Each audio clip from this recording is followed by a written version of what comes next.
Bonjour et bienvenue dans ma lecture suivie d'Herborance de Charles Ferdinand Ramus. Nous en sommes restés au chapitre 5 de la deuxième partie de ce livre. On se rapproche petit à petit de la fin de cette histoire. Et donc je vais, comme je l'ai déjà fait depuis pas mal de temps, lire et m'arrêter de temps en temps pour commenter ce que je lis. 5. Elle le regardait de loin. Elle disait « Oh, Antoine, est-ce bien toi ?» Et lui la regardait aussi. « Et toi, est-ce bien toi ?» On a une sorte de miroir dans les mots aussi ici. Ils se voient. Ils ne savent pas trop si il s'agit bel et bien d'elle et lui. Elle et lui, le couple qui pensait que tout était fini, du moins elle. Elle pensait qu'il danserait de joie. Elle pensait qu'il allait s'approcher d'elle et il la prendrait par la tête et il ne la lâcherait plus. Oh, ils allaient se dire des choses, tant de choses. Ils seraient debout ou assis. Assieds-toi. J'ai oublié une ligne ici. Donc il serait debout ou assis. Oh, il serait d'abord debout et il lui dirait « Assieds-toi ». Elle reconstitue la scène dans son esprit de manière très visuelle, mais avec les dialogues, et longuement alors, se sentant le chaud l'un de l'autre, ils se parleraient doux, puis ne se parleraient plus, parce qu'ils n'auraient plus besoin de parler. Ils se parleraient doux, puis ne se parleraient plus, parce qu'ils n'auraient plus besoin de parler. Parler, le verbe répété, mais pour dire que à un moment donné ce n'est plus nécessaire. Et voilà, il s'est mis à rire. La cuisine était encore pleine des vapeurs de l'eau chaude et de l'odeur du savon. Il s'était lavé. On lui avait apporté des habits et du linge.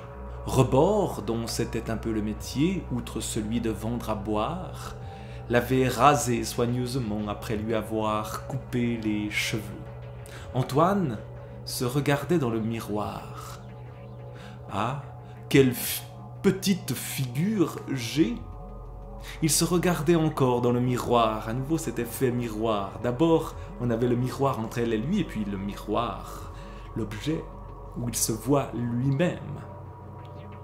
Pas plus grosse que le poing. Il parle donc de sa figure. Et, disait-il, mauvaise mine. C'est pas étonnant. Tu comprends, 2 mois de cave. Eh bien, disait-il, ce rebord, il a voulu me tirer dessus. Oh, c'est que c'est un ancien soldat. Antoine. Mais lui disait, ça c'est un livre. C'est ton livre de messe ou quoi?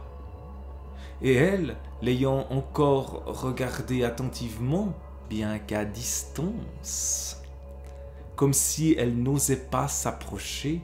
Oh, Antoine! Est-ce toi? On voit petit à petit. Il se rapproche mais n'ose pas. Elle n'ose pas. Touche seulement, c'est de la peau, c'est de la viande. Et puis à présent que j'ai passé sous la croix, touche seulement, disait-il, tu verras, c'est pas de l'idée, c'est solide, ça dure, c'est moi. Oh, disait-elle, est-ce possible? Elle croit toujours que c'est peut-être un fantôme, un revenant. Ça c'est lui qui dit, il ne dit que ça, avec un point de suspension. Il continuait à faire l'inventaire des objets qui se trouvaient dans la chambre. Il faisait le tour de la chambre, il les nommait un à un. Ce retour à la vie par le fait de nommer les objets un à un dans la chambre, comme s'il avait besoin de se réapproprier les choses qui l'entourent. Ah, disait-il, ça c'est la broche que je t'ai donnée. Il y avait beaucoup de monde devant la maison, mais on ne se risquait pas à entrer. La vieille Philomène était en train de mettre en ordre la cuisine. Elle est sortie avec un baquet plein d'eau de savon qu'elle a vidé au pied du mur. On lui disait « Alors quoi, c'est bien lui ?» On lui disait « Comment est-ce qu'il va ?» Mais alors, il avait ouvert brusquement la fenêtre sous laquelle toute une bande d'enfants était rassemblée. Il a fait peur aux enfants, avec sa figure blanche qu'il avançait vers eux en poussant un grand cri. Et les enfants se sont éparpillés de tous côtés, comme quand on tire un coup de feu sur une troupe d'étourneaux qui s'est abattue dans les vignes. Toujours ces comparaisons avec la vie quotidienne, alors qu'on assiste à un événement extraordinaire, on le comprend mieux si on donne des images de la vie habituelle. Il a ramené en arrière dans la chambre sa tête et le haut de son corps en riant. Puis tout de suite, il s'est remis à promener son regard sur les murs, parce qu'il disait « Il me faut rapprendre ». Elle aurait voulu enfin aller à lui, tendre les bras, le serrer contre elle. Elle n'osait pas. Elle aurait eu beaucoup de choses à lui dire. Elle ne trouvait rien à lui dire. L'étonnement où elle était les lui faisait oublier à mesure. Elle aurait voulu lui dire « Écoute, il y a une surprise pour toi, et c'est une bonne surprise. » Mais lui, tiens, une chaise. Ah, on est bien dessus. Il l'essayait, puis il riait. Pourquoi est-ce qu'il riait? Il riait. Il recommençait. Tiens, une pelote à épingle. Alors tu couds toujours? Tout à coup, il a demandé. Quel mois est-ce qu'on est? Il a dit, et le jour. Il a dit, et la date. Il a dit, j'ai vécu comme ça 7 semaines de moins que vous, de moins que toi. Seulement, disait-il, maintenant que le bon temps est revenu, il va falloir que je me rattrape. On heurtait à la porte de la cuisine. C'était le président. « Est-ce qu'Antoine peut venir? Monsieur le curé voudrait lui parler. » Il était prêt. Il n'a eu qu'à mettre son chapeau. Le monde se tenait dans la rue et sur le côté de la maison. Le monde. Le monde, c'est les gens, mais c'est le monde. Le monde qui redevient le monde pour Antoine ici. Il a ouvert la porte. On s'est étonné de le voir. On ne le reconnaissait plus. On s'est étonné de le voir, on ne le reconnaissait pas, et non pas plus. Bon, ça ne change pas grand-chose, mais soyons quand même précis. « Oh, il est bien plus petit qu'il n'était, disait-on. Est-ce le vrai? Oh, est-ce bien le vrai? Oh, il est plus mince et plus maigre. » Cependant, on s'avançait pour lui serrer la main. Les femmes, les voisines, les voisins, même les enfants, bien qu'intimidés et méfiants. Il ne disait rien, il riait à tout le monde. On veut toucher comme saint Thomas veut toucher les plaies de Jésus. Ici, il y a un côté miraculeux dans ce qui s'est passé. Le président marchait à côté de lui, le temps était beau avec un peu de bise dont on sentait le frais sur une de ses joues. Il marchait à côté du président. On était obligé de suivre à cause du peu de largeur de la rue. Il n'était pas solide sur ses jambes. On était tout surpris de le voir au grand jour, tellement il semblait étranger au soleil, avec son teint qui avait l'aspect des plantes qui ont poussé sous les feuilles mortes, ou celui des légumes qu'on a fait blanchir à la cave. Vous savez, les endives, des légumes qui ne verdissent pas parce qu'ils ne voient pas la lumière. Il riait, à nouveau ce leitmotiv du rire, qui est la seule réaction qu'il arrive à avoir, réaction de surprise, que le rire est de plaisir, de joie. Il riait en se retournant vers le monde, à nouveau le monde. Il disait au président « Ça ne va pas, j'ai été sous les pierres, vous comprenez ? Ça va aller, disait le président. Et puis on arrive. C'est que je ne suis plus sous les pierres. » Et il respirait largement l'air, une fois encore avec avidité. Ça reprend le moment où il sort de sous la terre et où l'air est respiré comme la goutte qu'on fait boire aux petits enfants. Ah, c'est bon, et c'est ce qu'il disait déjà auparavant. Il se retournait, il disait c'est bon, mais la tête me tourne. Il est resté enfermé près d'1 heure avec le curé et le président. À présent, c'était devant la maison de commune que les gens se tenaient. Il en arrivait déjà de premiers où la nouvelle avait été rapidement portée, ce qui a fait tout de suite une plus grande proportion de pantalons parmi les jupes. On demandait « Qu'est-ce qu'il fait ?»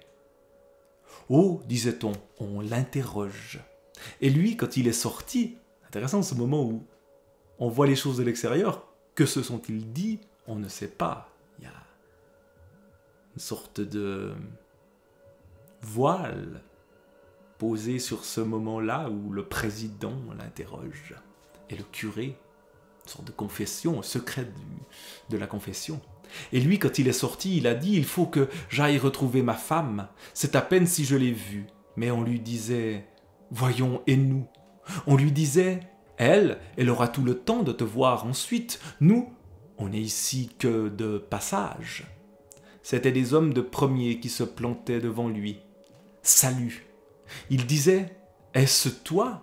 Si c'est toi, tu as diminué de tour de tête. » Et il y en avait aussi qui, l'apercevant de plus près, se détournaient craintivement, ou bien allaient se cacher derrière ceux qui étaient déjà là, considérant de loin la figure d'Antoine, ses mains, ses jambes, ce qui restait de son corps sous ses habits trop amples, comme ces bons hommes, en effet, qu'on met dans les jardins pour faire peur aux oiseaux. C'est devenu une sorte d'épouvantail, mais on ne sait pas s'il est réel ou pas. En considérant de loin les 2 trous qu'il avait au lieu de joues sous les pommettes, ses lèvres crevassées, ses dents jaunes et saillantes, tout à fait un mort parmi les vivants.